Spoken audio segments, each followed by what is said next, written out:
Okay, so I wanted to test my newly laid bit of track with the track powered vehicle, and that meant checking electrical continuity around because I wanted to feed it from a slightly different feed point to what I've used before.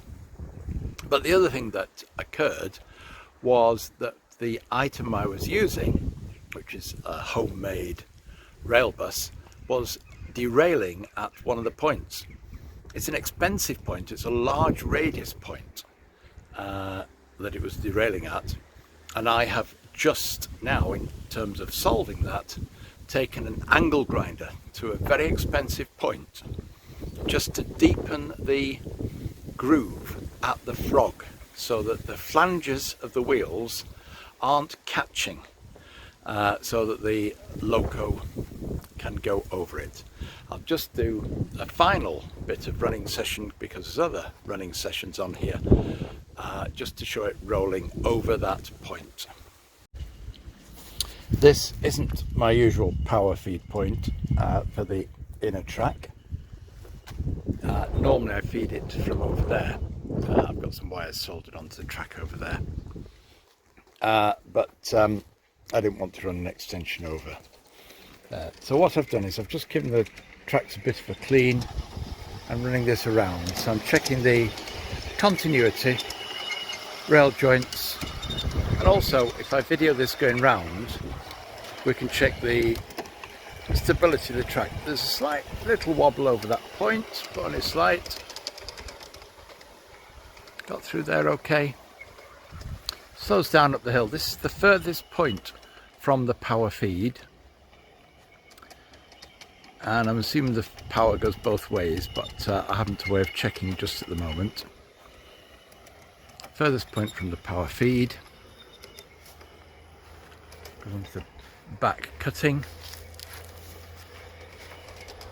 Comes over here down the S bend. Reasonably stable. Speeds up as it goes past the power feed. And over my newly laid bit of track in that corner, fairly smooth. That point, I think there's something about the gauging of the wheels or the depth of the plastic at the frog hesitates on that point. It's a large radius point, it's a pico point. Now that means I can go and look at the fish plates and rail joiners and find out where I'm getting this higher resistance in the track. Normally if I shake the track a bit, it will do something about it.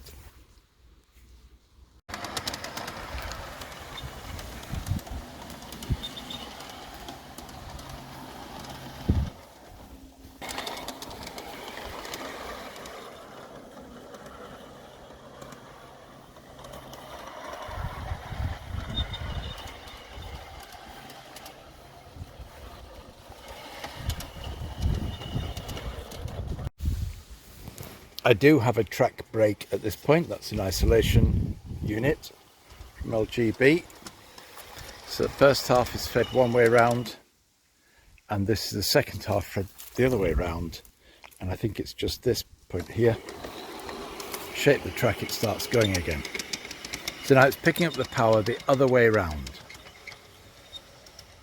And to just improve reliability, I can of course short circuit across that isolation section, but it is there for fault finding, so that I can leave it open for now, so the power only goes alternate ways round. When I stop the video, you see, I mentioned in the previous bit that there was something about this point, and I don't know what, well, I've tried tilting the point up. That's raised a little bit, and I'm not sure about the plastic in that frog, whether these wheels, this is an HLW motor block that I fitted here. It's either the gauging or something else that's causing it to hit something in that frog. While the lid is off, this just a reminder of what I've done.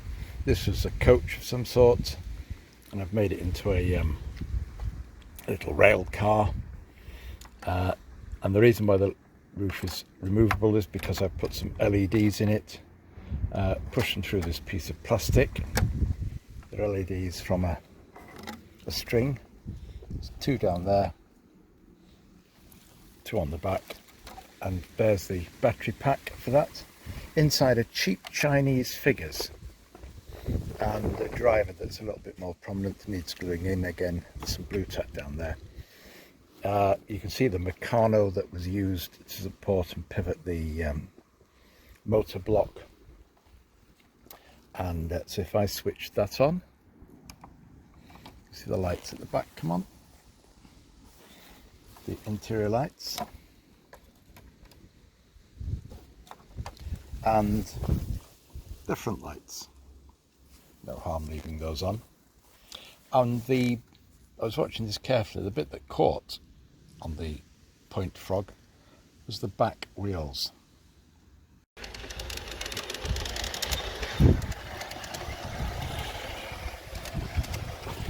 Ooh, sorry.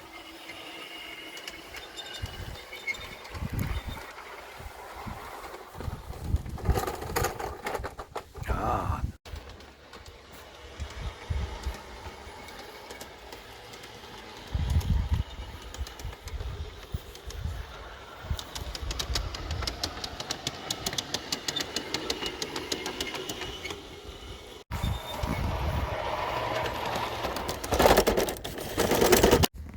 Well, the flange is clearly hitting the base of this frog.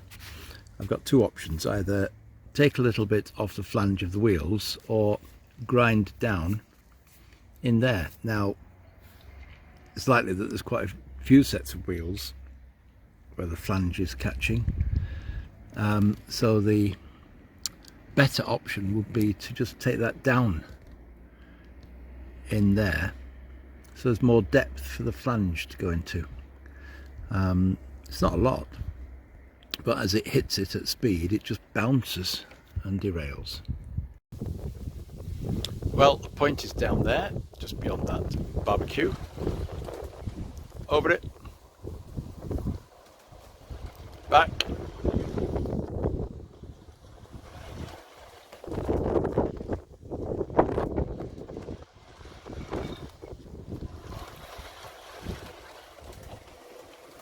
it jumps up a bit because I've tried to level the point out, and in levelling the point out I've packed something under it.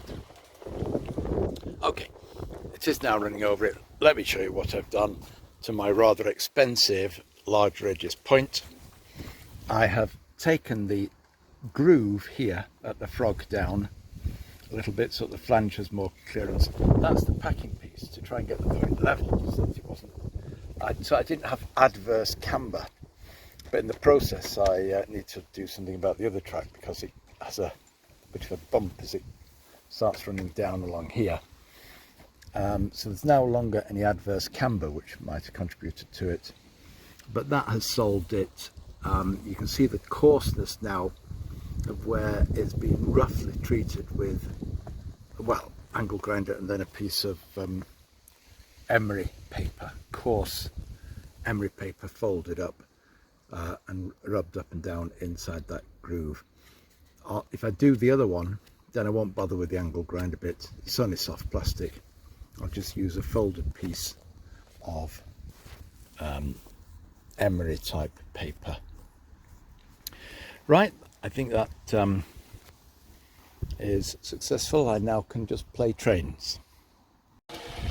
Power feed point, newly laid track. That point that was troublesome.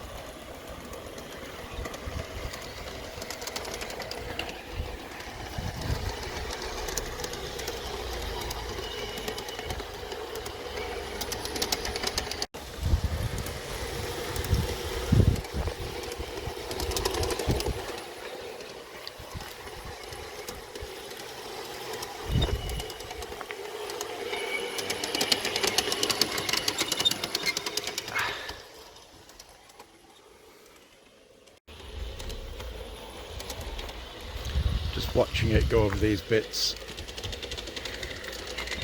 The negotiating that fine. The sun is out, so let's go again.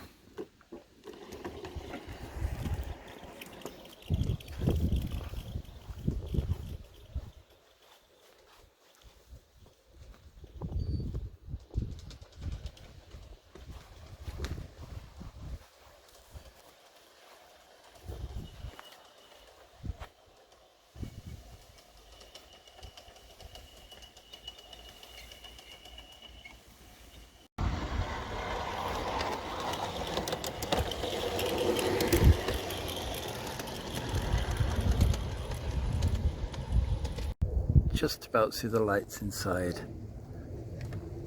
Can't see them through there.